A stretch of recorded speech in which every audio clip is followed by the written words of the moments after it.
Halo, selamat pagi, Mas Deren. Ya, pagi, Pak. Ya, sudah ada berapa orang di sana?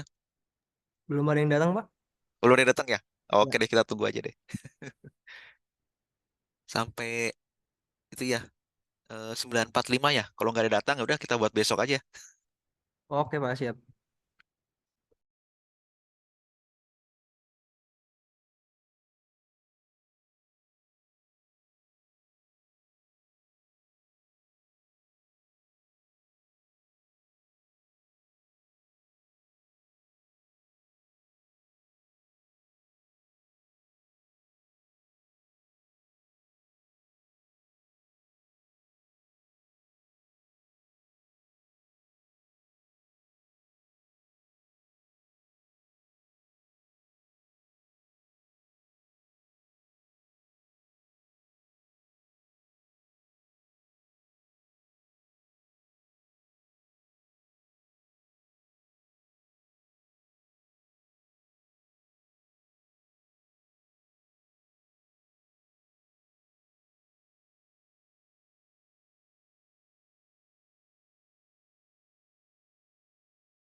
Nah, akhirnya Pak Khairunas, selamat datang Pak Khairunas. Pak, di sini juga di tempat offline ada yang datang satu orang, Pak. Oh ya, jadi ada itu ya. Apa nanti kalau sedikit juga kita lanjut. Soalnya sini sekarang juga saya mau apa hari ini kita mau apa saya mau share juga nih untuk perkembangan apa ya development blockchain di luar sana ya, di luar negeri termasuk berapa sih rate-nya itu untuk developer. Jadi paling nggak jadi semangat kan. Soalnya lumayan tinggi sekarang nih makin lama kan kalau saya lihat tuh makin rate-nya makin tinggi ya di luar ya. Jadi kalau misalnya nanti udah lulus mau ngambil kerjaan di luar juga sebenarnya malah sangat-sangat prospektif banget gitu. Kita tunggu aja deh kalau gitu ya. Sampai ya kita kata kalau masih sedikit kita tambah sampai ini deh. Apa tambah 15 menit lagi deh untuk nunggu. Mau ditunggu 15 menit lagi, Pak, atau Ya, gimana? kita tunggu 15 menit lagi. Oke. Apa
Oke, Mas Diren, sudah ada berapa yang di kelas?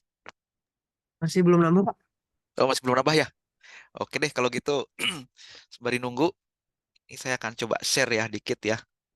Mungkin nanti apa kelas yang hari ini kita shifting ke besok ya. Mungkin besok kita buat online aja untuk minggu ini. Cuma sebelum kita closing, saya mau coba share dulu. Oh, masih di disable ya. Oh, saya masih belum bisa sharing screen ini. Oh, baik, Pak. Sebentar saya kasih akses share screen-nya. Oke.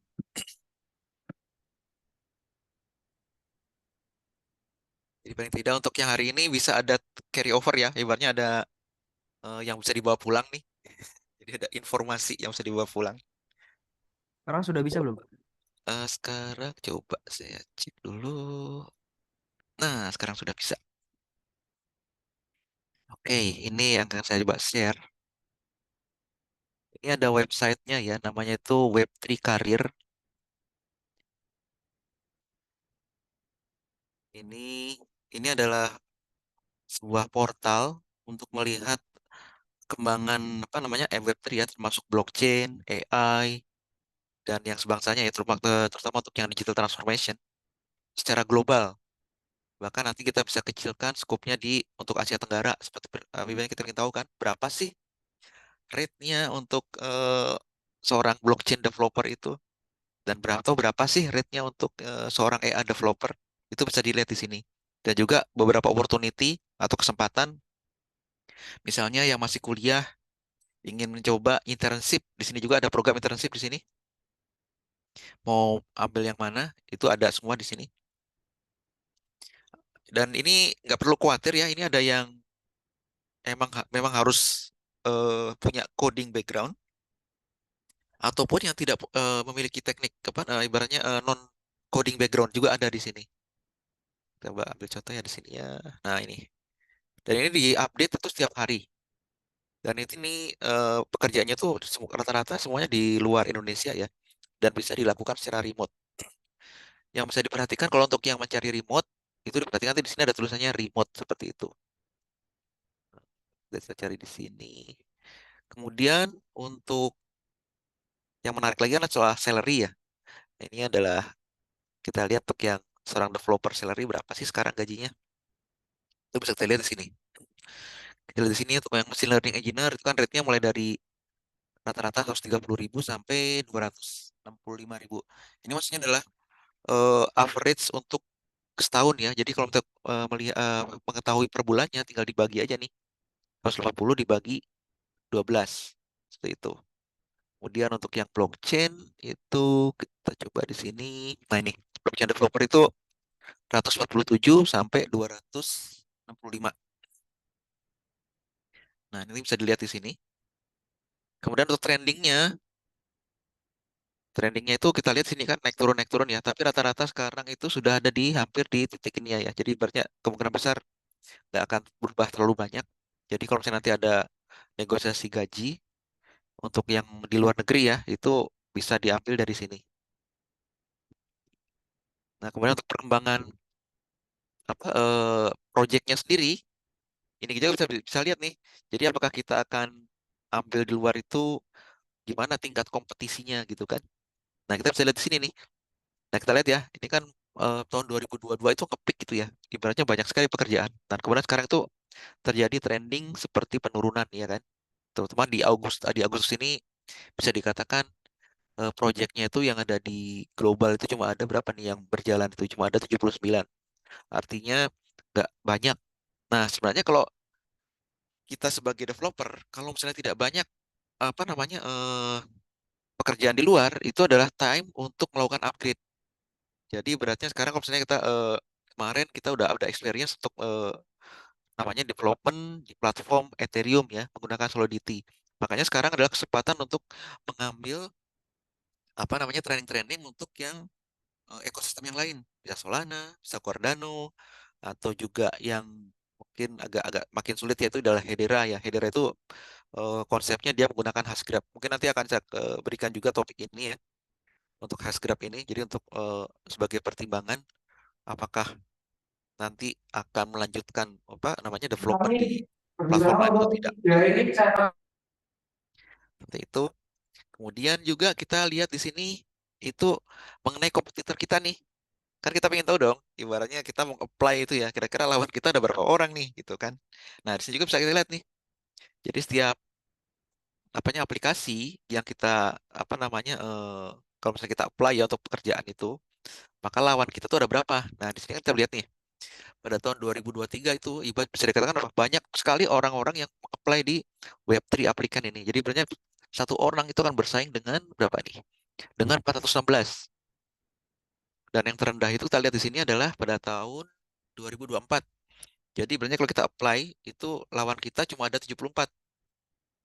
Jadi kompetisinya. Nah, sekarang untuk yang ini bulan apa nih? Bulan Januari ya. Nah, sekarang bulan Agustus itu kompetisinya adalah 183. Jadi ibaratnya apa? Kalau kondisi sekarang ini pekerjaan sedikit, tapi tingkat kompetisinya rata-rata adalah di sini di 123 ya. Ibaratnya apa? Sebenarnya kalau kita mau ambil apa pekerjaan itu, ibaratnya sekarang itu bisa dikatakan 50-50 lah akan dapat itu pekerjaan itu. Nah, sekarang apa konsekuensinya? Ya sekarang kita tetap apply, tapi gitu apa di sisi lain kita juga harus melakukan namanya upgrade.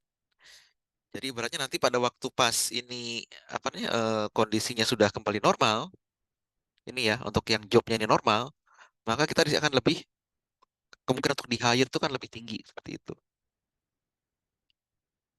Nah, ini untuk adalah dari sisi seniority ya. Ini kalau seniority kan kita masih belum ya. Untuk yang sekarang kan masih student, jadi banyak itu yang ngambil yang sini. Tapi kalau dari sisi seniority, kalau sudah sampai senior developer, itu kita lihat di sini berapa seorang senior developer itu bisa menghasilkan ya. Nah, ini adalah sampai 257 nih. Rata-rata di 106, 160. Berarti itu sekitar berapa itu? Udah berapa orang Pak ini? Pak Giga? Apa Pak Deren di sana yang hadir? Yang hadir satu dong, Pak. Oh, satu ya? Oh, oke, berarti sebagian ada yang online ya? 5 orang. Oke.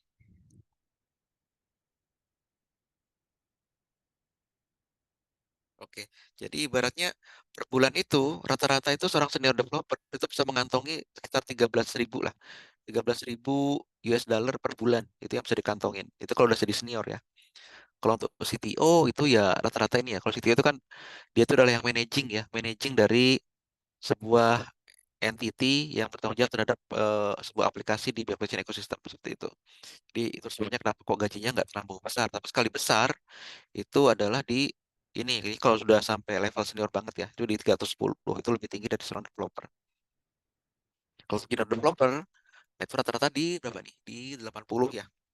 80 walaupun sebenarnya kalau di level Indonesia itu paling itu sekitar apa Asia Tenggara ya, rata-rata mereka minta itu di level 5.000 atau 5.000 US dollar per bulan atau sekitar 60 ribuan.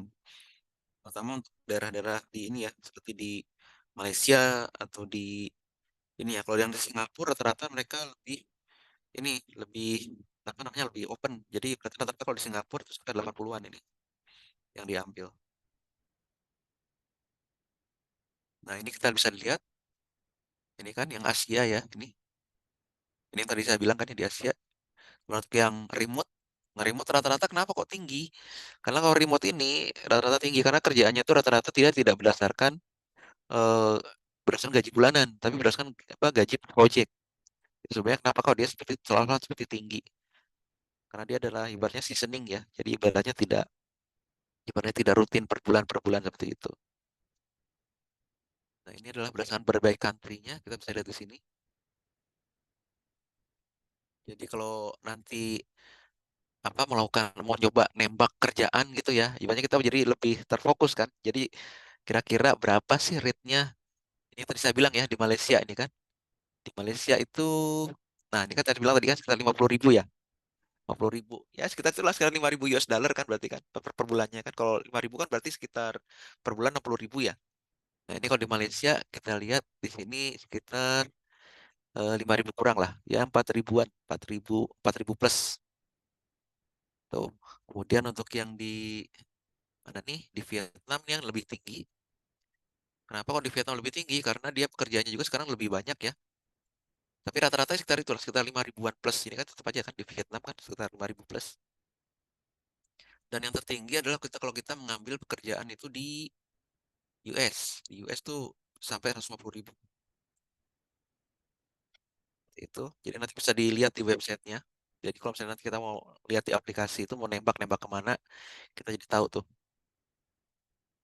Itu dan ini adalah pekerjaan-pekerjaan yang sekarang sedang available nih.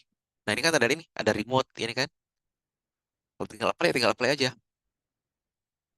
Nah itu diharapkan nanti nggak cuma sebagai developer ya, mungkin nanti ada yang mau lebih berminat di namanya itu di blockchain arsitek. Nanti akan kita ajarkan juga di sini bagaimana menjadi seorang arsitek ya. Jadi mendevelop sebuah ekosistem seperti apa, termasuk nanti bahasa program mau kayak apa, nanti kemudian nanti diberikan ke blockchain developer untuk membangun itu, seperti itu. Itu namanya blockchain arsitek ya. Jadi dia akan mendefine atau mendevelop itu from scratch. Jadi dari ibaratnya dari benar-benar eh, awal banget. Nah ini beberapa pekerjaan yang bisa dilakukan oleh remote ini bisa di-apply dan ini tiap hari akan selalu ada perubahan-perubahan. Ini adalah rate untuk gajinya ya. Mereka sudah ada rank gajinya seperti itu. Nah ini adalah websitenya. Jadi nanti bisa dicek di sini. Jadi sebenarnya nanti kalau sudah apa ya, ya bagi yang, oh ada pertanyaan nih.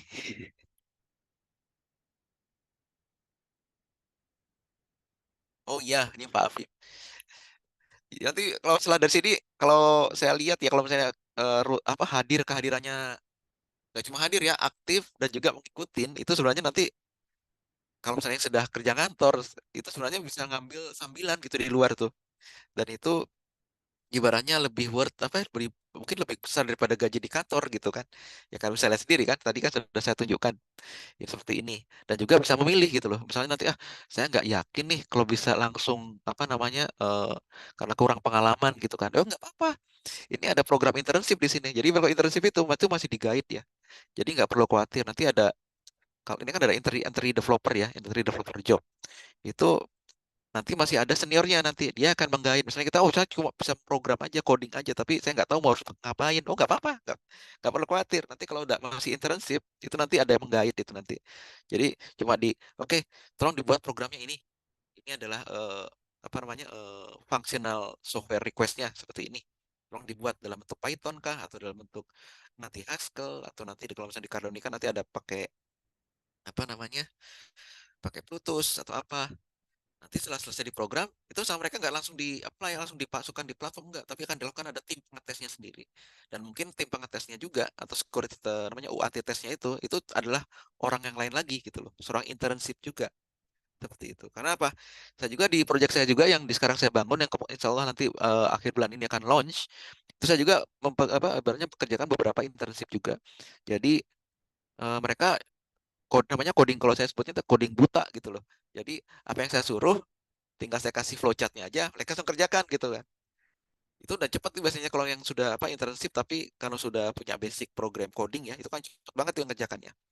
Kemudian dalam waktu 1 2 hari atau 3 hari itu pada saat nanti scrum meeting berikutnya tidak udah langsung submit tuh. Nah, waktu udah submit nanti saya akan ngomong pakai cekan ya, kita cek dulu kalau saudara udah cek oke, kira-kira oke, itu nggak langsung saya apply ya, itu saya langsung kasih ke internship berikutnya untuk melakukan namanya UAT test. Jadi itu pengecekan dari sisi apa namanya functionnya itu akan berjalan itu atau masih ada bug-bug yang perlu diperbaiki. Kalau ada bug yang perlu diperbaiki, itu nanti akan diberikan catatan ya. Ini. Udah itu aja orang security test. Udah itu nanti dibalik lagi ke saya. Nanti saya cek lagi tuh.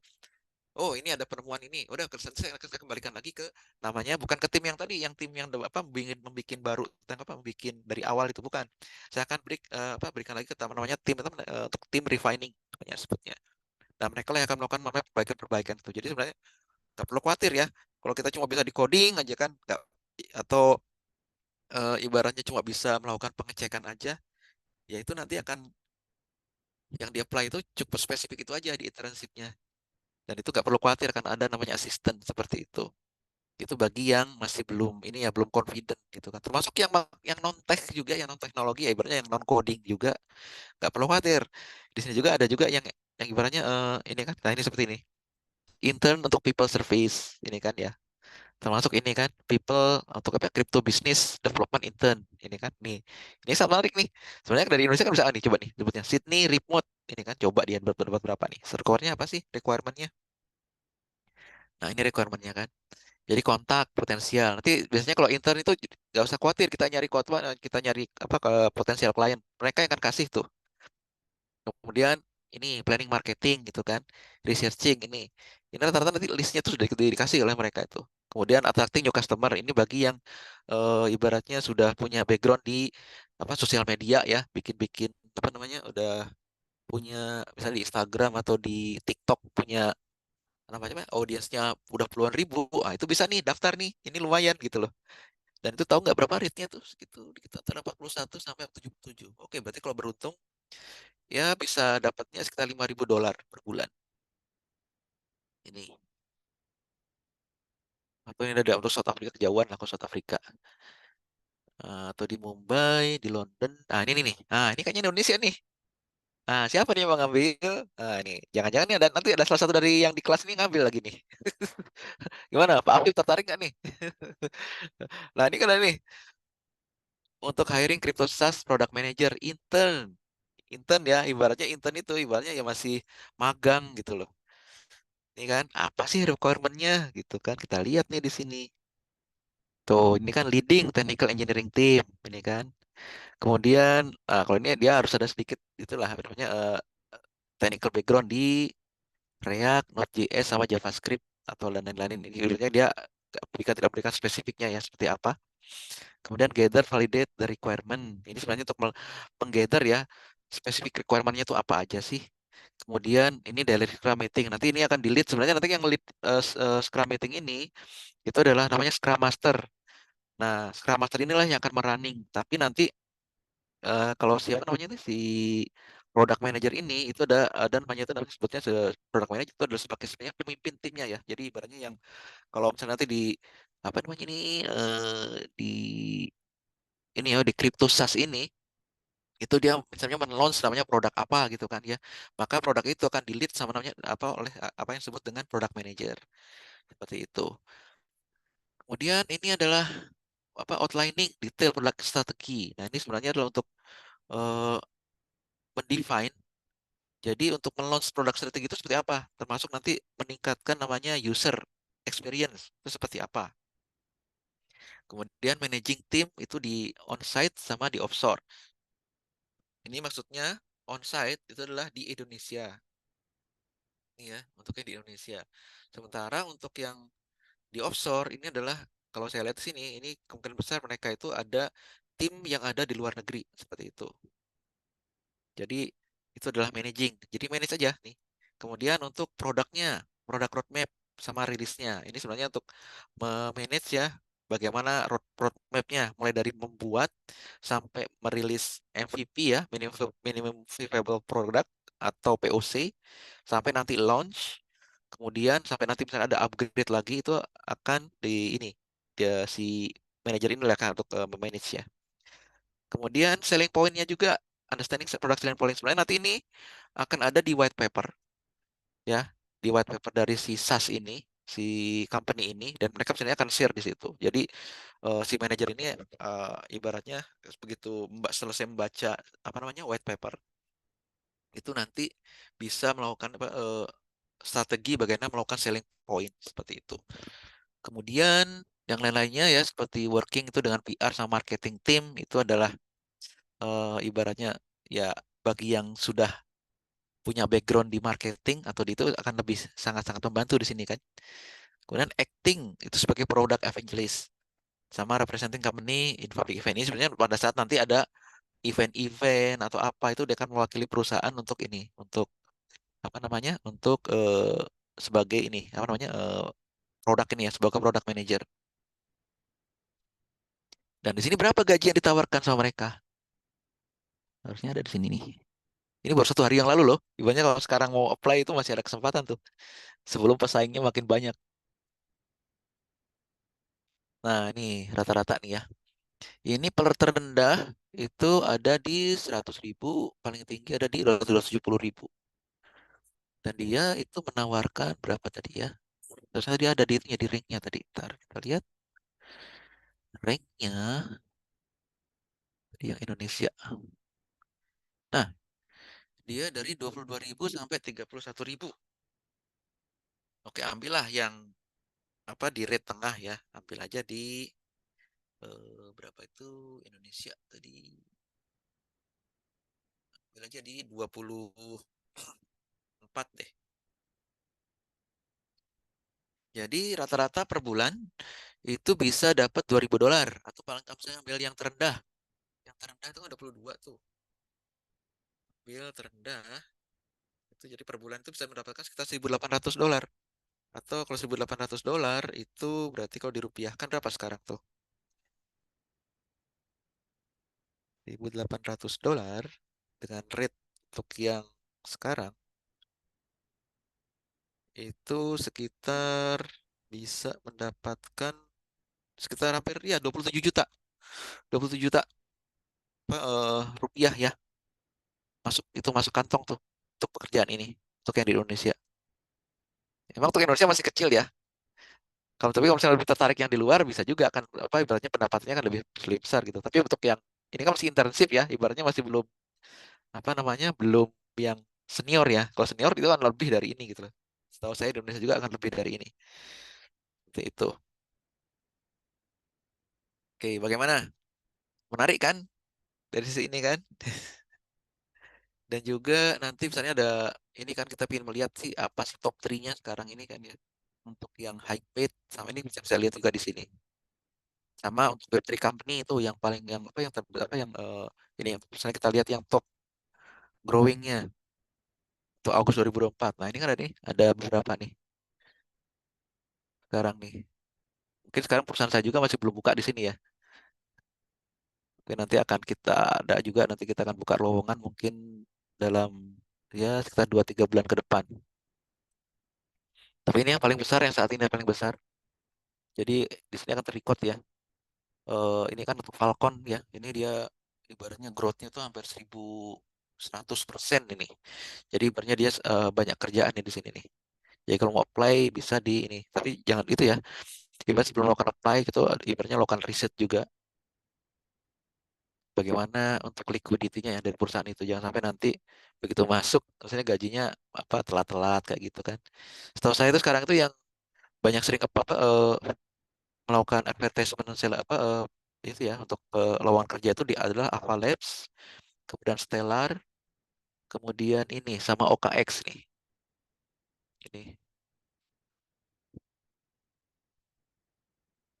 Nah ini, kalau ini kan ada kecenderungan untuk itu ya, pekerja apa, trending pekerjaan di global untuk web tadi itu seperti apa. Jadi kita bisa apa pengecekan di sini.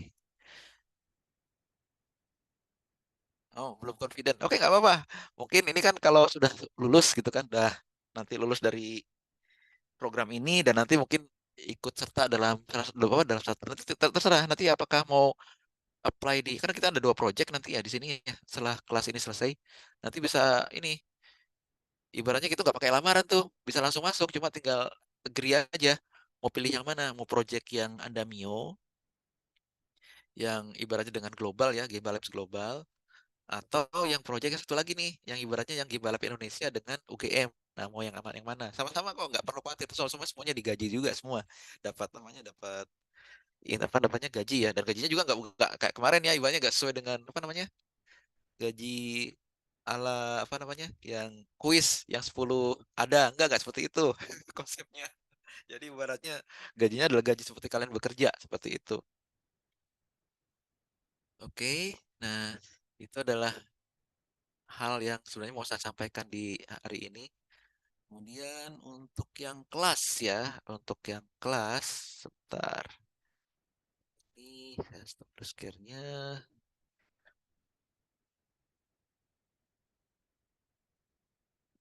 Jadi kan kita kan kemarin sudah sampai di kelas Andamio itu harusnya kan udah sampai sekarang ke target saya sih sebenarnya udah sampai ke ini ya untuk mulai membuat smart contract.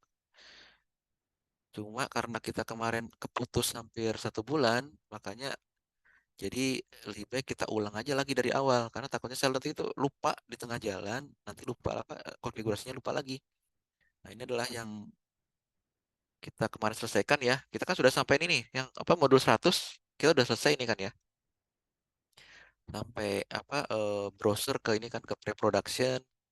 Ini kan kita udah selesai nih sampai ke assignment ini ya untuk minting. Kita udah selesai nih minting BBL token. Jadi saya harapkan nanti di apa di walletnya masing-masing tuh sudah punya tokennya, token masing-masing tuh. Nah, sekarang yang berikutnya yang kita akan masuk itu adalah untuk membangun ini. Bentar, yang ini kayaknya udah selesai juga nih. Ini sudah, yang ini juga akan sudah juga BBL Faucet. Itulah kenapa kok sekarang akhirnya kita harus mengulang lagi supaya apa? Jadi nggak lupa nih karena kita sudah kemarin udah kelamaan nih hampir 1 bulan ya. 1 bulan eh, ibaratnya nggak ada kegiatan ini akhirnya lupa. Nah kemudian kita akan masuk ke ini ke berikutnya adalah kita akan masuk ke untuk membuat ini ya. Jadi kita harus masuk ke Demeter. Mungkin ada kemarin tuh ada beberapa yang nggak hadir juga. Akhirnya mungkin pada saat setup pertama Demeter ini apa, agak apa ada beberapa kesulitan. Nah itulah kenapa kok kita akan mengulang lagi kegiatan ini. Jadi mulai dari membuat apa namanya setup environment untuk yang Plutus itu di Meter ya. Jadi nanti kalau sudah selesai kita setup environment ini baik di Demeter apa di Demeter ya itu di Demeter itu ada 3 ya. Yang pertama itu adalah Plutus, yang kemudian itu yang kedua itu nanti adalah namanya icon, icon sama mesh JS. Itu jadi ada 3. Jadi itu kita harapkan kita selesai dalam 1 bulan. Karena setelah itu kita akan apa namanya kelasnya akan bisa offline apa online jadinya. Jadi cukup online saja. Jadi nggak perlu kehadiran di kelas karena apa semuanya sudah di masing-masing dimeternya itu di masing-masing peserta itu sudah sama dan sudah tidak ada masalah gitu. Soalnya nanti dari yang sudah-sudah gitu dari experience yang kemarin waktu saya ambil kelas di apa namanya di Emurgo itu rata-rata itu karena kita online ya akhirnya apa setup environment dari tiap peserta itu masing-masing itu beda-beda tuh. Nah, pada saat nanti eksekusi, efeknya itu apa? Begitu nanti ada satu siswa, oh lancar. Ada dua yang selesai yang berikutnya itu setelah 2 kali testing baru lancar. Ada lagi siswa yang lain itu, oh nggak jalan-jalan ya, ketemu error ini, ketemu error itu. Nah itu yang nggak saya harapkan gitu. Kenapa? Itu akan menjadi backlog, akan membuat program ini menjadi makin lama gitu loh. Akan menjadi ibaratnya never ending itu kan. Nah itulah kenapa kok setup environment itu penting. Jadi menyamakan perspektif sama sistemnya itu menjadi semuanya sama. Sudah ready untuk to program the smart contract atau deploy Web3. Paling tidak itu ya itulah yang bisa mendeploy apa namanya untuk bikin wallet sendiri atau bisa juga wallet plus minting sama market ini NFT. Seperti itu. Itulah sebenarnya yang simple untuk aplikasi yang nanti yang wajib di develop apa yang di develop atau di apa namanya di submit oleh tiap-tiap peserta seperti itu. Jadi nanti kalau salah yang pertemuan keberapa itu kan saya sudah tunjukkan juga tuh yang sudah apa namanya wallet menggunakan yang Python ya. Pakai Python saja itu sudah bisa jadi bikin wallet tuh. Tinggal nanti kan sistem security-nya seperti apa gitu. Nah, oke. Ada pertanyaan hingga saat ini atau ada feedback sebelum nanti saya lanjutkan yang untuk yang berikutnya salah satu ada project yang sangat menarik di Cardano tuh ya. Apa tuh? Silakan, ada pertanyaan?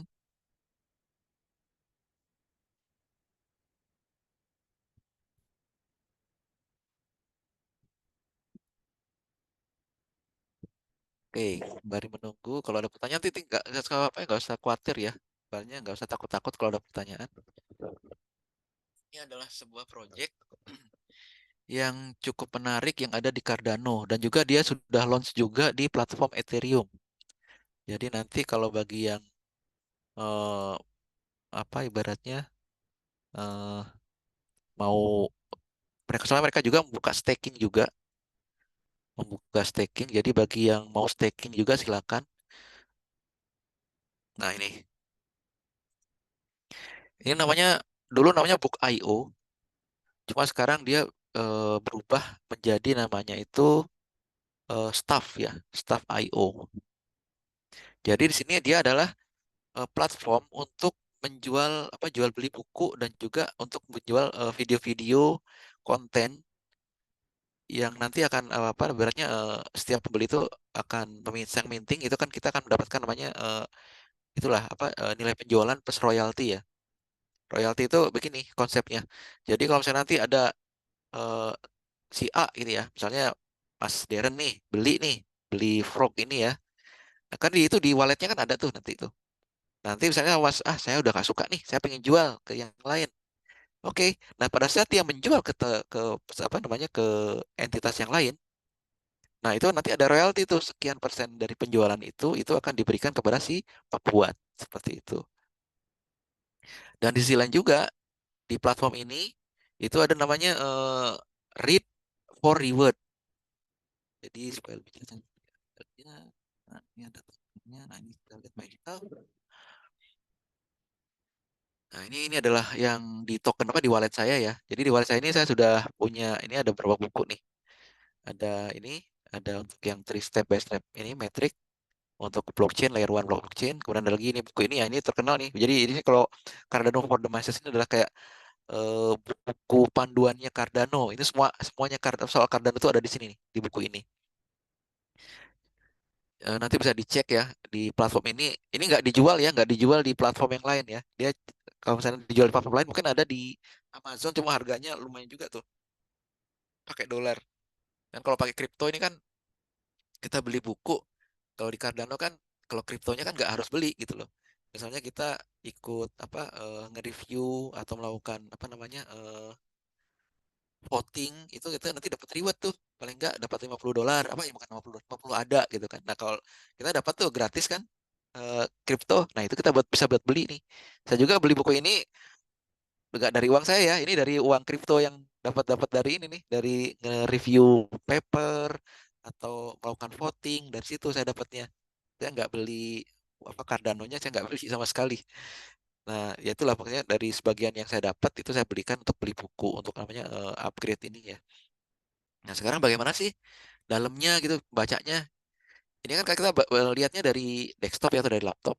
Nanti dari apa dari ini juga apa namanya aplikasi ini juga ada di iPhone atau di Android. Jadi nanti bisa di-download dari situ, bisa dibaca dari itu juga. Nah, di sini ada namanya read for reward. Jadi nanti setiap halaman atau yang kita sudah baca itu nanti kita dapat reward tuh. Nih dari sini. Nah, ini kan bukunya nih. Nah, ini kan adalah preface-nya. Ini untuk setting ini ya. eh ada kalau dulu ini sebenarnya settingnya ini nggak ada nih. Kalau sekarang sudah dibuat ini lebih apa namanya lebih user friendly lah dibandingkan yang dulu. Nah, ini bukunya. Nah, ini di sini nanti kita bisa lihat ini buku ini itu menjelaskan sangat-sangat ini ya apa end to end dari blockchain apa Cardano ini seperti apa mau dari dia kelahirannya seperti apa sampai roadmap-nya juga ada. Nah, ini roadmap-nya. Nah, ini dari yang fase pertama sampai yang sekarang yang terbaru yang Voltaire ini itu ada semua di sini. Kemudian juga dia menjelaskan apa namanya bagaimana dia si Cardano ini bekerja. Kemudian mengenai teknologi proof of stake itu seperti apa, dia dijelaskan juga di sini. Itu sangat-sangat walaupun nggak detail banget ya, tapi paling nggak kita tahu lah bagaimana sih Cardano ini ekosistem ini bekerja. Dulu ini harganya tuh murah banget ya ini.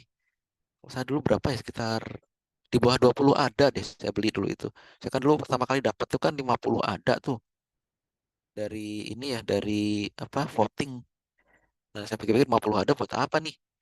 Kemudian tahu ada di ini kan dari IO itu ngerilis ini ada buku nih. Ya udah saya beli. Nggak tahu kemudian beberapa setelah pas hari Minggu waktu pas ada kegiatan komunitas saya dapat buku juga. Akhirnya saya jadi punya dua gitu loh buku ini. Tuh. Dan kemudian nanti kalau misalnya kita akan melakukan staking juga bisa. Bedanya staking di Cardano dengan staking di mana itu di platform lain. Saya ambil contoh ya Ethereum. Kalau Cardano itu kalau melakukan staking itu tuh mereka tuh nggak ini, jadi dananya nggak dikunci, nggak di lock. Jadi dia itu ini ya apa namanya si dananya itu di kalau di kan mereka pakai Eternal ya. Jadi dananya itu cukup kita selama kita manage itu misalnya data ada 50 apa 500 ada gitu ya. Ya udah kita staking aja 500 ada itu. Tapi kalau misalnya in case kita baru staking kemudian kita tahu apa kita perlu perlu uang nih. Ya udah kita ambil aja misalnya kita perlu 100, ya udah ambil aja 100. Maka nanti nilai staking kita akan turun jadi 400 seperti itu. Nah, berbeda dengan platform lain. Kalau platform lain kan enggak tuh harus dikunci. Misalnya akan staking 300, maka itu dana 300 itu akan dikunci selama berapa period gitu, misalnya satu bulan atau 6 bulan atau setahun gitu kan. Ya, itu dana kita tuh nggak bisa dipakai apa-apa gitu, jadi dikunci itu, di lock. Nah kalau di Cardano itu enggak, di Cardano itu di staking senilai berapa yang ibaratnya kita punya gitu. Misalnya nanti kita perlu ya udah nggak apa diambil aja, tinggal nanti kan rewardnya akan turun seperti itu. Nah ini ya, jadi nanti bisa di Cardano sudah ada ya sekarang.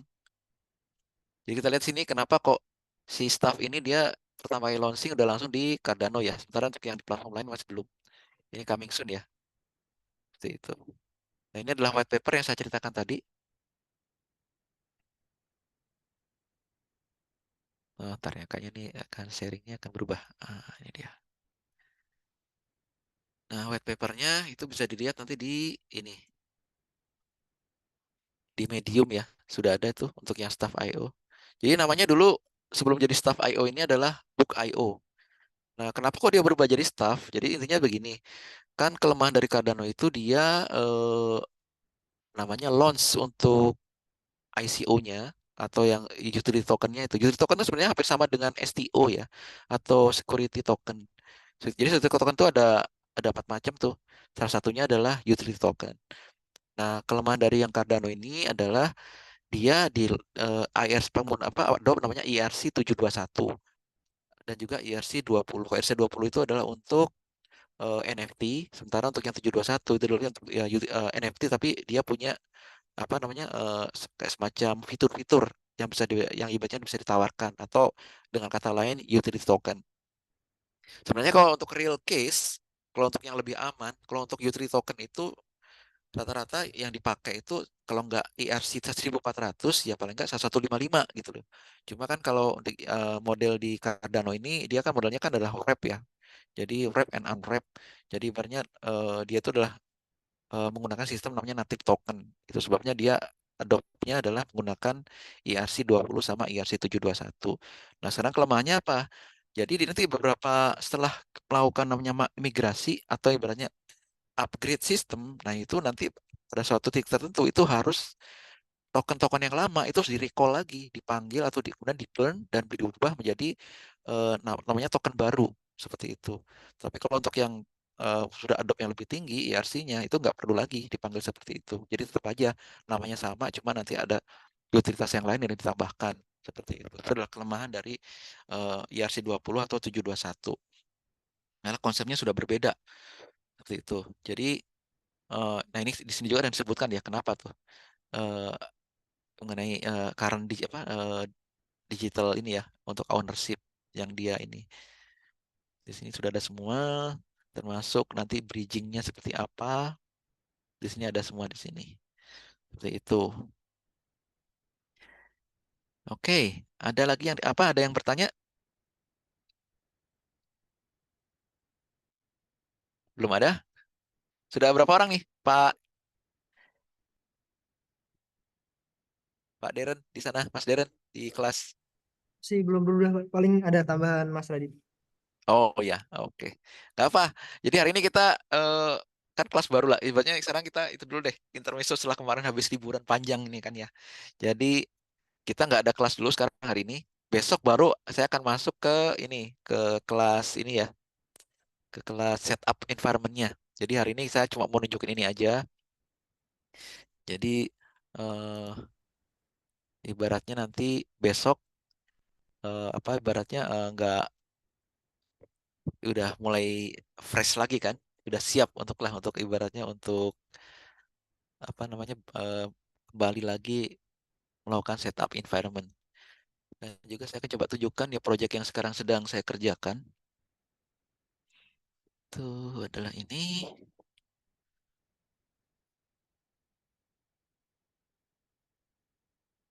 Ini masih belum ini ya, belum akan launch pada akhir bulan ini. Ini adalah platformnya, dan ini adalah platform berbasis generative AI dan blockchain.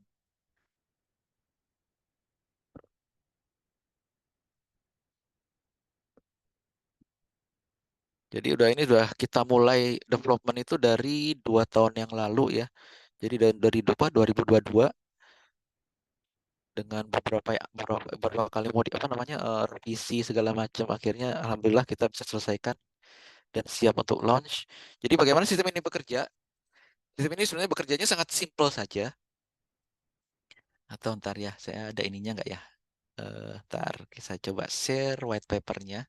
Jadi paling nggak akan bisa memahami seperti apa sih develop apa namanya blockchain itu dan outcome-nya itu seperti apa gitu loh. Jadi ini untuk kita aja ya. Jadi gambarannya kan seperti apa, dan juga kalau mau develop itu apa saja sih dokumen yang diperlukan.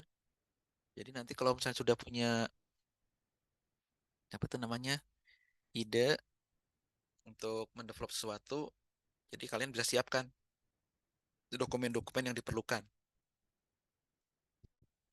Oke, ini adalah dokumen white papernya. Terus saya buka dulu. Oke,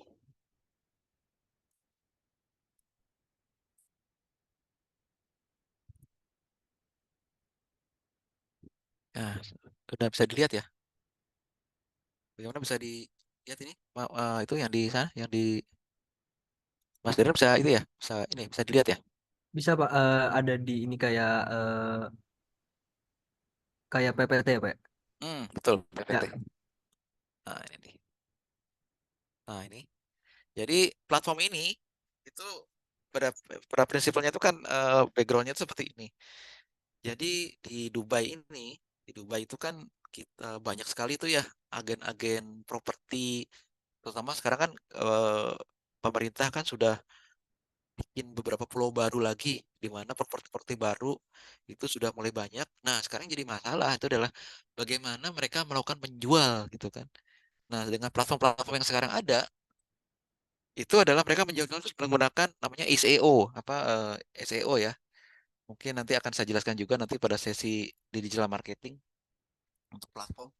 Nah, dengan metode seperti itu, rata-rata itu mereka harus namanya spending untuk eh, itu ya untuk marketing di platform digital itu tinggi. Misalnya setahun ya bisa sekitar 12.000. Sementara untuk returnnya untuk customer yang conversion rate-nya atau ibaratnya customer yang benar-benar membeli itu tuh nggak sebanding gitu loh. Jadi ibaratnya lebih banyak kayak bakar uang. Mungkin sudah pernah dengar ya, di dulu kan di Indonesia kan waktu startup startup awal tuh kan banyak tuh yang metode yang dipakai yaitu menggunakan mas istilah namanya bakar uang dulu gitu kan. Nah, untuk sekarang ini eh, setelah kita melakukan diskusi dengan beberapa CEO segala macam ya di sini di Dubai, nah mereka rata-rata itu keluhannya seperti di situ. Nah, sekarang mereka berpikir kira-kira ada nggak sih yang bisa ngebantu kami gitu loh. Jadi paling nggak oke lah kami keluar dana sekian untuk bakar uang, tapi paling nggak in return kita bisa mendapatkan namanya high conversion rate. Jadi yang beli juga banyak gitu loh. Ya udah keluarnya duit berapa, udah bakar duitnya banyak, tapi ibaratnya nggak yang beli nggak cuma nggak seberapa gitu kan, nggak sebanding gitu kan. Oh, setelah itu kemudian kita pikirkan gitu kan, oh, bisa sih gitu loh. Kita coba melakukan apa namanya research ya. Dengan pertama dulu kita perkuat dulu dari si AI-nya dulu. Jadi melakukan namanya sistem recommender. Jadi kita coba scrap data dari beberapa platform untuk melakukan apa namanya sistem recommender ya. Jadi ibaratnya memberikan rekomendasi nih. Kira-kira kalau misalnya kita mau jual tuh ke customer tuh yang ini gitu kan. Atau wilayah ini gitu, misalkan wilayah. Karena apa orang-orangnya benar-benar eh, mereka nggak terlalu banyak mikir kalau mau beli properti gitu kan. Kalau sekarang metode yang lama-lama kan konvensional SEO itu kan nggak, mereka cukup berdasarkan branding. Oh, kira-kira daerah ini apa negara ini, udah langsung tembak semua dan itu tembaknya ngawur gitu kan. Mungkin pernah ya teman-teman menerima email yang kita sendiri nggak pernah register di situ, atau dari properti atau dari mana gitu kan. Atau ada aja masuk ke email gitu, padahal kita nggak pernah gitu kan. Interest juga enggak gitu. Nah, kalau dengan AI itu bisa melakukan itu namanya itu menerima email berdasarkan interestnya. Misalnya kita lagi interestnya di properti ya, yang nilainya sekian sampai sekian atau apa berapa untuk jangka panjang seperti itu. Nah, itulah nanti dari pattern itu yang akan mengenerate recommender system. Jadi akan dikirimkan email secara eh, apa ibaratnya berdasarkan dari si apa namanya keinginan atau ibaratnya yang ada di pikiran si customer itu. Itu sebabnya kenapa kok alasan apa mungkin dari beberapa yang sudah melihat ke LinkedIn saya itu rata-rata saya nggak minimum banget, bahkan foto saya aja nggak saya publish. Karena apa, di LinkedIn itu ada namanya AI agent yang untuk mendefine atau menganalisis pattern dari si pengguna seperti itu, dan itu tujuannya adalah untuk marketing seperti itu. Jadi sebenarnya apa, selama saya mencantumkan minimum ada di situ, si agen AI itu tidak akan bisa mendefine apa sih sebenarnya yang diinginkan oleh Sony itu gitu. Nggak, dia nggak akan bisa gitu loh. Nah, tapi ya ibarat itu adalah pilihan ya. Karena apa, sekarang platform-platform apa profesional seperti itu dulu sih waktu masih awal-awal LinkedIn nggak seperti itu. Cuma dari 2010 apa ya kalau nggak salah itu LinkedIn itu sudah mulai larinya ke arah digital marketing. Nah, itulah dia mulai apa namanya memasukkan AI agent untuk melakukan analisis dari si end usernya. Jadi sebenarnya tuh untuk melakukan apa namanya evaluasi assessment, dan akhirnya nanti dia bisa mempredik tuh di end user itu tertariknya di mana gitu. Ada juga misalnya suka publish masalah politik. Ah, itu nanti akan bisa itu tuh bisa nanti patternnya tuh yang akan dia terima tuh dari pertemanan itu yang akan dipublish di wall apa di wallnya dia itu adalah masalah politik melulu gitu loh. Nah, ada juga misalnya tertarik dengan ilmu pengetahuan gitu kan, dengan apa AI atau apa. Nanti yang muncul di apa di browsernya dia itu waktu pertama kali dia buka itu adalah hal-hal yang benar-benar yang dia minati seperti itu. Itulah fungsi dari AI agent recommender system. Seperti itu. Nah, sekarang kembali ke nih ke AI Realtor itu seperti apa bekerjanya. Jadi AI Realtor itu adalah bekerja, sebenarnya dia seperti platform CRM, hampir sama. Dan mungkin yang sudah pernah menggunakan Google Ads, jadi itu adalah platform CRM untuk digital marketing punyanya Google. Itu itu untuk namanya melakukan namanya digital marketing di platform-platform seperti YouTube, kemudian kayaknya Facebook dia ngelink ya atau enggak ya? Facebook mungkin ya. Kemudian mungkin sekarang ada WhatsApp juga, Telegram kayaknya enggak seperti itu. Oh ya, Facebook tuh, soalnya saya pernah juga tuh, pernah publish marketing juga dipakai Google Ads itu di Facebook dan juga di YouTube. Nah, kelemahan dari Google Ads ini itu adalah dia itu seperti apa tidak ibaratnya tidak punya namanya itu feedback ke si apa namanya ke si digital marketer untuk melakukan assessment di mana apa ibaratnya customer mana yang harus dia target gitu loh. Jadi ibaratnya pertama yang kali waktu pas kita baku buka pertama itu 1 sampai 3 bulan pertama itu dibanyak kayak semacam trial and error gitu loh. Dan kita nggak tahu tuh apakah dapat atau enggak tuh. Dan itu dia cuma langsung aja nunjukin nih. Ini adalah conversion rate-nya sekian sekian sekian sekian seperti itu. Atau misalnya kita mau taruh di ads-nya itu di ini di teks ya, model teks. Itu tuh nanti langsung keluar tuh. Jadi kita mau ranking berapa nih di pokoknya di apa di pencarian Google. Nah, asal ibaratnya ini rahasianya di Google ya, di Google Ads ya. Jadi di Google Ads itu semakin kita bayar tinggi, maka kita ada potensi akan si ads kita kalau bisa dalam format teks ya, itu akan muncul di pencarian pertama. Jadi pencarian pertama Google.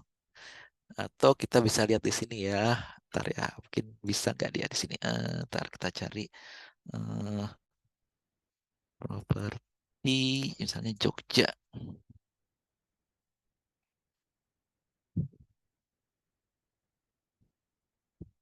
Ntar ya, saya share dulu nih di sini. Nah, ini kan di Google nih ya. Sekarang misalnya saya mau cari nih eh properti misalnya,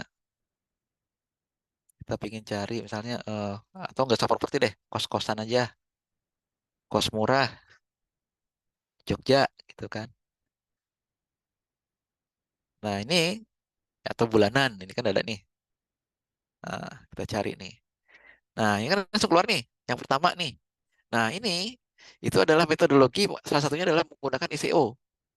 Dan nanti tuh ada tuh yang berbayar tuh. Nah, berbayar itu akan menyebabkan dia tuh selalu ada di paling atas. Seperti itu.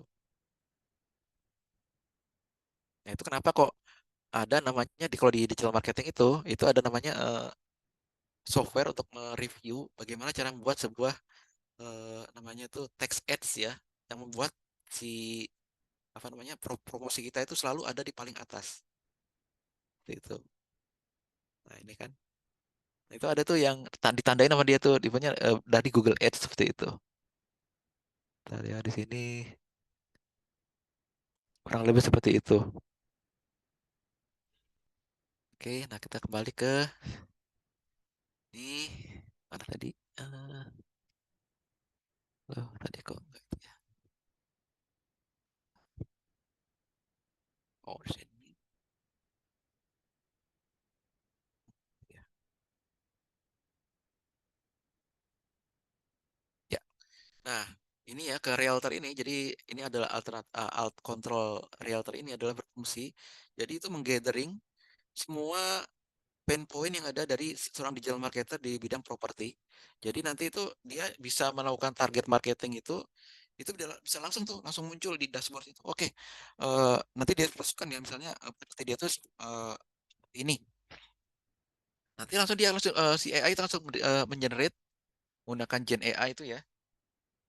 Itu langsung keluar tuh. Oke, ibaratnya ada advice-nya adalah recommendation-nya adalah kamu melakukan marketing di daerah ini, orangnya tuh usianya dari sekian sampai sekian, kemudian pendapatannya sekian sampai sekian, dan kemudian nanti ada ringnya tuh. Dan yang sangat challenging lagi, dia tuh udah langsung tahu tuh eh minimum adalah alamat email, minimum itu alamat email. Sekarang karena kita belum sampai ke level Telegram ya, nanti akan kalau begitu nanti yang Telegram kita aktifkan, itu langsung keluar tuh ID Telegram itu langsung keluar tuh. Dan itulah disitulah nanti dia akan bisa melakukan marketing langsung ke to the point ke orang-orang itu. Makanya nanti jangan heran di Telegram, di WhatsApp. Nanti tahu-tahu tuh ada kan ya sekarang kalau coba dicek di WhatsApp tuh ya. Di WhatsApp itu ada namanya fasilitas eh namanya itu bisnis ya. Namanya itu channel. Nah, di channel itu nanti tuh ada tuh namanya di bawahnya tuh ada namanya find channel to follow dan itu nanti tuh mengikuti itu berdasarkan dari interest dari si user itu sendiri. Misalnya user itu interestnya apa? Di main bola gitu ya. Nanti tuh keluar tuh di atasnya tuh yang find channel to follow itu nanti keluar tuh berdasarkan interestnya misalnya nanti kan muncul tuh mulai dari seperti FC Bayern, apa MU atau kalau misalnya dia sukanya di orang-orang yang teknologi gitu ya. Nanti akan keluar tuh Mark Zuckerberg atau misalnya direkturnya Meta segala macam itu untuk bisa di-follow. Nah, sekali dia follow nanti apa? Tiap kali si apa namanya si entrepreneur itu melakukan update itu kita akan terima tuh beritanya apa seperti apa. Saya update di Meta itu seperti apa atau update di Ethereum itu seperti apa seperti itu. Nah, itulah fungsi dari ini si realtor ini pada prinsipnya. Nah, cuma kelebihan lain lagi dari si apa aplikasi kita ini yaitu adalah dia bisa melakukan namanya kalkulasi gitu nanti ada dan juga melakukan prediksi klien itu akan melakukan tick conversion atau paling nggak minimum adalah call. Minimal itu adalah melakukan callback. Itu kita bisa melakukan prediksi di situ.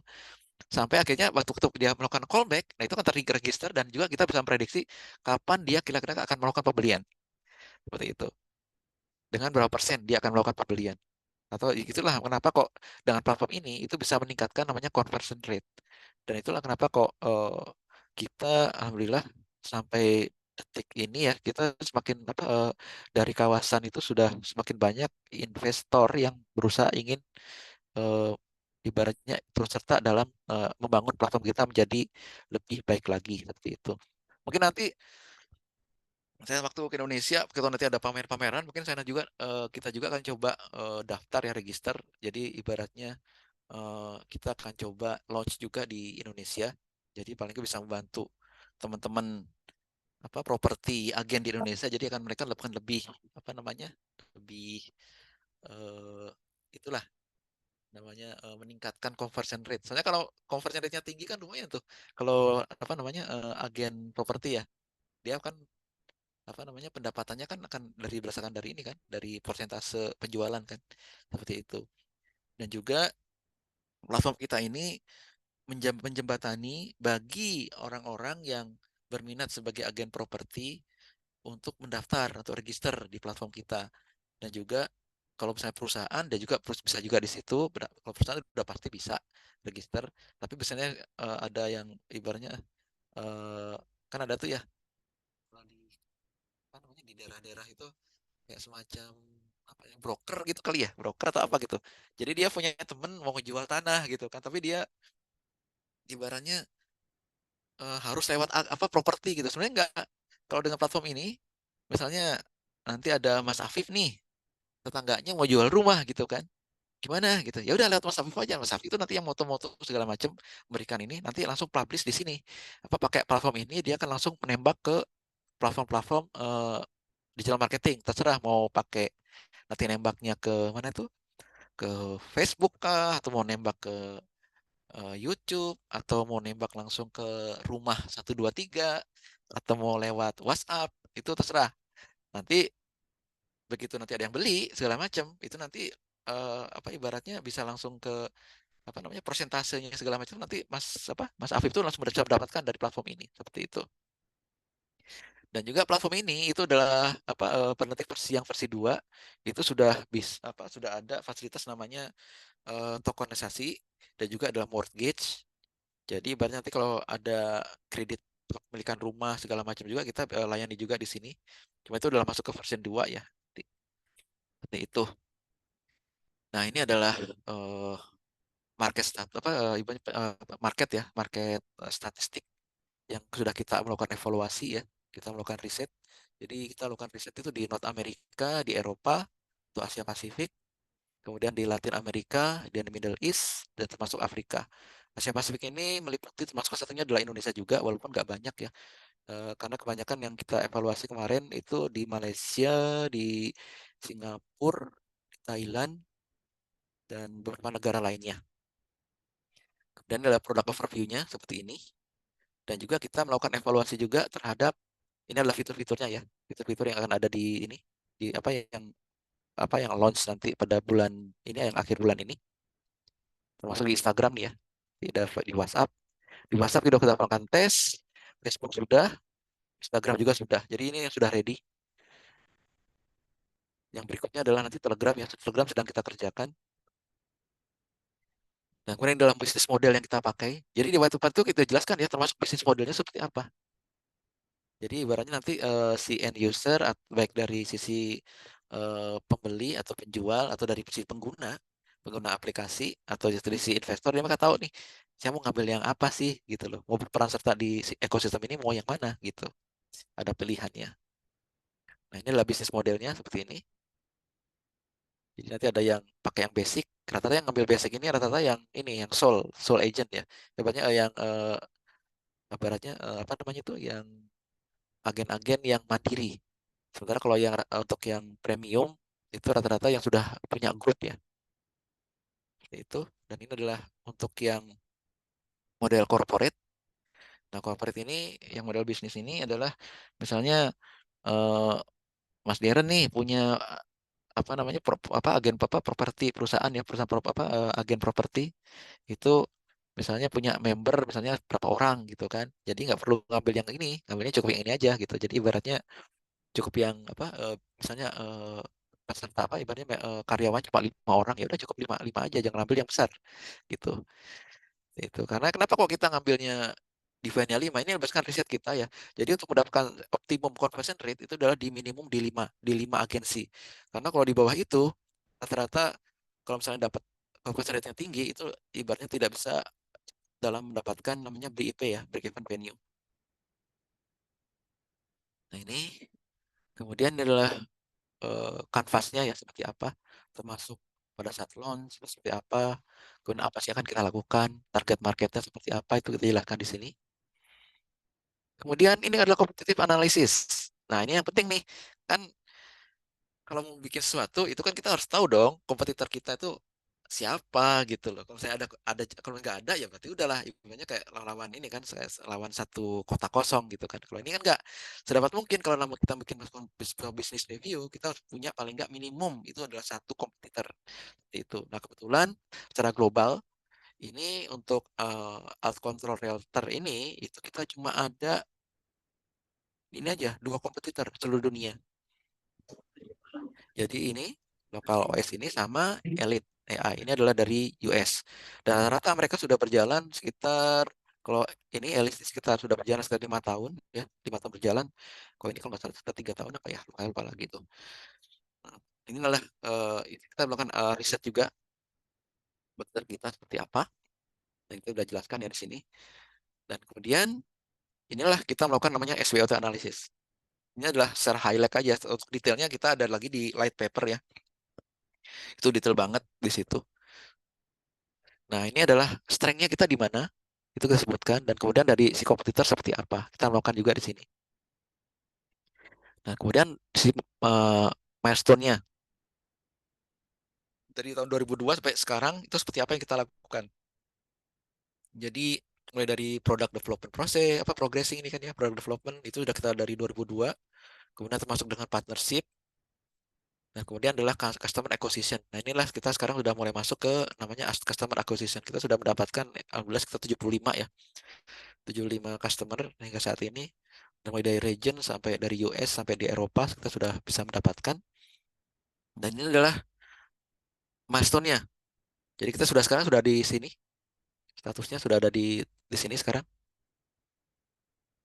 Dan ini kita akan coba tarik ini ya ke tahun ini juga sehingga bisa kita bisa paling nggak bisa deliver lebih dari apa yang diekspektasi dari para investor kita.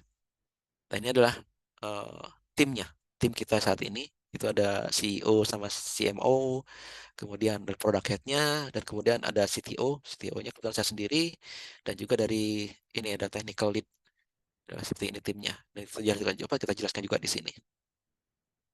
Seperti itu, ini adalah salah satu white paper. Cuma white paper ini ada kekurangannya, karena memang karena belum launch ya untuk yang blockchain-nya. Kalau nanti udah ada launch blockchain, nanti ada namanya yang disebut dengan tokenomic. Tokenomic itu adalah distribusi dari token yang distribusikan baik ke mana itu untuk yang di tim internal, kemudian di tim investor atau pada saat pre-seed, hingga yang kita publish untuk publik. Jadi misalnya publik pengen punya nih token kita nih, itu kita jual juga ke publik. Jadi publik juga kalau misalnya di dunia ini ya kayak semacam IPO lah. Jadi initial public offering atau penawaran saham seperti itu. Jadi nanti publik bisa punya sahamnya juga untuk platform ini. Seperti itu. Bagaimana para peserta? Cukup menarik bukan? Gimana, Mas Deren? Iya Pak, menarik Ya, Pak. ya itu makanya Mas Afif gimana? Ada komen nggak? Oh, jangan-jangan sudah punya gambaran nih mau ngebisnis nih dia nih.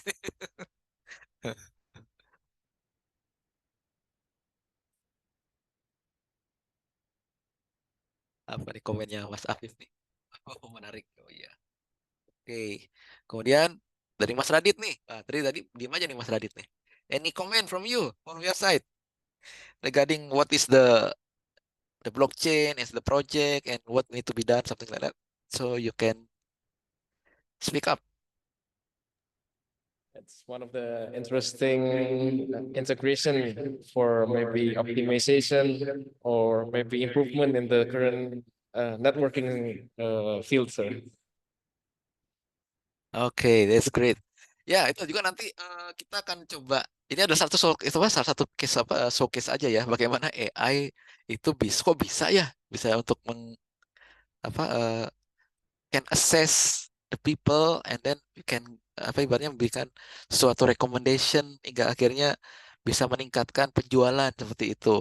Nanti yang berikutnya nih, kebetulan kita insya Allah nih produk kita kan ada dua nih akan launching tahun ini ya. Jadi yang pertama ini, jadi Realtor, yang satu lagi adalah Portum. Nah, Portum itu adalah tiketing. Jadi tiketing itu kan sekarang kan mungkin udah ada yang suka ini nggak? Mas Deran suka ini nggak? Kemarin nonton ini nggak yang apa suka acara-acara musik tuh yang di Jakarta atau di mana gitu? Nggak pernah Pak. Nggak pernah. Oh, atau misalnya siapa nih? Mas Afif atau Mas Kairunas nih suka nonton-nonton atau Pak apa nih Muhammad Muktada nih.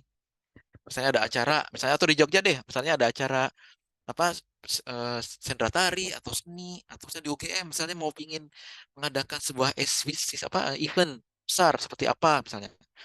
Nah, sekarang kan yang menjadi kendala itu pertama pada saat eh nah itu acara musik itu Mas Afif tuh atau pertandingan bola itu tuh acara musik. Nah, yang jadi back pain point yang sekarang ada itu adalah mengenai double tiket. Nah, ya kan? Itu pasti banyak tuh yang udah punya tiket atau nggak jauh-jauh deh nonton aja nonton sinema di 21 gitu kan. Itu kan rata-rata kan mereka kalau udah punya tiket pasti punya kursi yang sama kan. Dan tuh kursinya itu udah spesifik buat dia saja. Jangan sampai nanti ada satu kursi itu diduduki ada dua orang kan nggak mungkin seperti itu.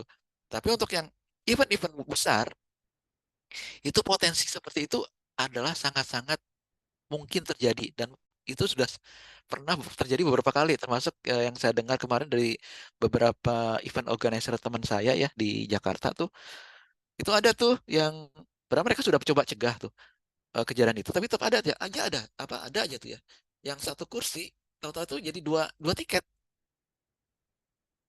itu atau kalau misalnya dia melakukan mengadakan sebuah kegiatan event pameran atau apa gitu kan ada tuh yang tiket orangnya udah masuk tapi kemudian waktu ada orang, ada datang lagi orang yang datang, tapi dia dengan tiket yang sama. Nah, itu kan di situ kan ada challenge-nya di situ. Nah, itu sebenarnya apa? Bisa di-solve itu dengan eh, aggregate ya antara AI dengan blockchain ekosistem dengan blockchain algoritma. Jadi ibaratnya apa? Tidak apa terjadinya double minting atau namanya double ticket itu bisa di minimize. Nah, itulah salah satu eh, muncul ide bagaimana kita akan melakukan launch apa membuat aplikasi namanya Portum. Jadi kita nggak cuma berusaha memproteksi si apa namanya si owner ya si owner yang punya tiket, tapi juga memberikan more protection atau secure terhadap si event organizer. Jadi mereka tidak apa tidak namanya menderita kerugian yang besar.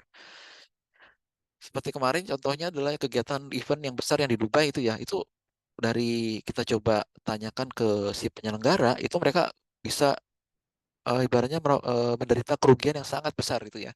Dari ke namanya kejadian yang namanya sebutnya dengan double minting atau double ticket. Jadi harusnya dia tuh menjual cuma satu, tapi ternyata di luar itu jadinya ada dua gitu atau dua atau tiga gitu kan. Jadi kan dia rugi. Dan kalau tiket tuh misalnya harganya 20 dolar gitu kan. Begitu nanti ada si namanya orang-orang yang inilah yang memanfaatkan ibaratnya dia jual lagi gitu kan. Tahu jadi 5 tiket gitu kan. Akhirnya apa? Dia cuma revenue dia itu cuma 20 dolar sementara yang berada di luar itu ada 100 gitu loh. Harusnya akhirnya apa? Dia bisa loss 80 dolar kan gitu kan per tiket itu. Bayangkan. Sekarang kalau kayak kemarin tuh ya Dubai Expo itu kan sampai 10 ribuan itu. Bayangkan kalau 10 ribu dikali 80 yang loss gitu kan berarti sekitar apa tuh? Hampir 800 ribu US dollar dia hilang. Seperti itu pendapatannya. Nah, itulah Portum menjembatani di situ. Dan kenapa kok dia berbeda dengan platform lain? Karena di Portum itu selain dia memproteksi apa namanya si tiket itu sendiri yang sudah di launch apa yang sudah di minting dan kemudian di apa ibaratnya di setiap apa ada di wallet masing-masing apa namanya si ownernya itu juga. Nah, si Portum ini juga itu memberikan fasilitas namanya minting untuk NFT yang spesifik untuk collection atau collectible. Nah, apa bedanya collectible minting NFT dengan tiket? Kalau untuk collectible itu adalah subjek terhadap leasing ke event itu sendiri dan itu hanya bisa diminting pada saat event itu berakhir. Dan itu adalah dilakukan secara otomatis by smart contract. Dan itu ibaratnya akan ada tanda tangannya tuh. Misalnya kalau misalnya ada event musik ya dari Taylor Swift gitu kan. Dan itu kan ada tiketnya tuh. Dan saat tiket itu masih eventnya belum jalan, tiket itu apa sih NFT apa namanya koleksi collectible itu belum bisa diminting tuh. Nah, sampai akhirnya dia datang ke sana apa ke event itu akuisisi apa melakukan proof of attendance segala macam itu ya smart contractnya udah oke. Nah, kemudian eventnya sudah selesai. Nah, keesokan harinya, nah itu dia selama dia apa pada saat registrasi itu dia bisa apa melink wallet dia ke si platform ke platform Portum, maka otomatis pada keesokan harinya dia akan mendapatkan NFT collectible yang di situ ada tanda tangan dari si Taylor Swift atau dari artis-artis yang ada. Seperti itu. Itulah sebabnya kenapa sebetulnya sebagai collectible NFT. Itu hanya ada di platform di fungsi ini hanya ada di platform Portum dan tidak ada di platform-platform yang lain. Itu yang ditawarkan oleh kita seperti itu. Itu kenapa kok jadi banyak banget investor yang masuk ke kita sampai kita pun gila-gila juga nih harus memfilter beberapa apa investor yang akan apa yang masuk untuk apa mau yang ingin sebenarnya berperan serta untuk invest di platform kita seperti itu. Kemudian sebenarnya nanti ada platform lagi yang lain itu namanya Alt Control Meta World. Nah, ini nanti akan melibatkan banyak banget nih. Termasuk nanti ada IoT. Kalau nanti ada misalnya di sini kan ada dari orang instrumen juga nih ya atau dari orang ini eh, namanya teknik ya. Itu nanti banyak itu melibatkan karena apa? Di situ nanti kita bisa melakukan apa namanya simulasi ya melihat kota kita itu berdasarkan dari dunia digital seperti apa gitu termasuk untuk update-update situasi segala macam seperti itu. Target kita sih sebenarnya untuk testing ya karena ini masih lama untuk ke Meta World. Jadi rencana kita akan coba dikembangkan dulu di Eropa di salah satu kota kecil di Eropa. Dan insya Allah itu proyeknya tahun depan ya. Dan kita coba coba ini mendapatkan pendanaan dari sebuah foundation ya dari Jepang. Mudah-mudahan dapat. Kalau dapat nih, kita bisa langsung ini nih, paling nggak testing sebelum nanti kita launch Art Control Meta World di tahun depan atau paling nggak targetnya di 2027 sampai 2028 seperti itu. Dan mungkin nanti pada saat kita develop, nah mungkin nanti ada teman-teman juga nih yang kira-kira sudah ready untuk mau jadi developer, kita bisa bisa gabung juga nanti, bisa bergabung di tim kita juga seperti itu. Oke, bagaimana? Ada komen? Siap, yang di ini siapa? Pak apa Mas Raiden? Mas Deren yang ada di kelas.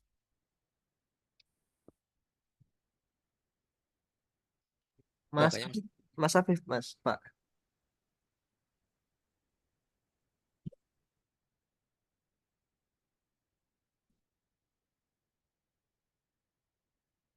Dengan Pak siapa? Yang di kelas. Satu orang aja ya. Iya, Mas Afif. Oh, Mas Afif ya. Oh, oke oke. Oke, jadi mungkin untuk hari ini yang saya sampaikan itu saja. Jadi apa besok ini kan baru kelas awal ya. Jadi besok kita akan melakukan setup environment. Jadi paling nggak masih ada waktu ya. Hari ini ya itu dah santai-santai dulu deh. Paling nggak hari ini eh, brainstorming dulu. Nah, besok kita lagi melakukan kelas lagi mulai untuk setup environment. Oke, mungkin dari saya itu aja dulu, Mas Deren. Silakan ditambahkan kalau misalnya ada ini yang lain. Baik, mungkin kalau udah nggak ada pertanyaan, dicukupkan aja sih, Pak. Oke, kalau begitu mungkin sampai untuk hari ini ya, sampai di sini dulu. Jadi besok kalau bisa tepat waktu Pak ya. Paling telat itulah, paling enggak berapa kalau di sini jadi 9.45 ya. Ya, 9.45 kita bisa mulai karena lumayan yang akan kita kejar adalah eh, setup environment untuk apa namanya? Untuk yang pertama adalah Bluetooth. Kalau misalnya kita bisa selesai Bluetooth, paling enggak kita bisa deliver paling enggak minimum smart contract. Satu smart contract yang simple aja, paling enggak say hello gitu kan. Hello smart contract. Nah, itu adalah target kita. Tapi kalau nggak bisa juga nggak apa-apa sih, nggak usah ini juga. Kita akan coba ini ya, adopt. Oke, terima kasih untuk yang hadir hari ini dan semoga besok kita bisa lanjutkan ya. Oke, terima kasih. Assalamualaikum warahmatullahi wabarakatuh. Waalaikumsalam. Terima kasih, Pak.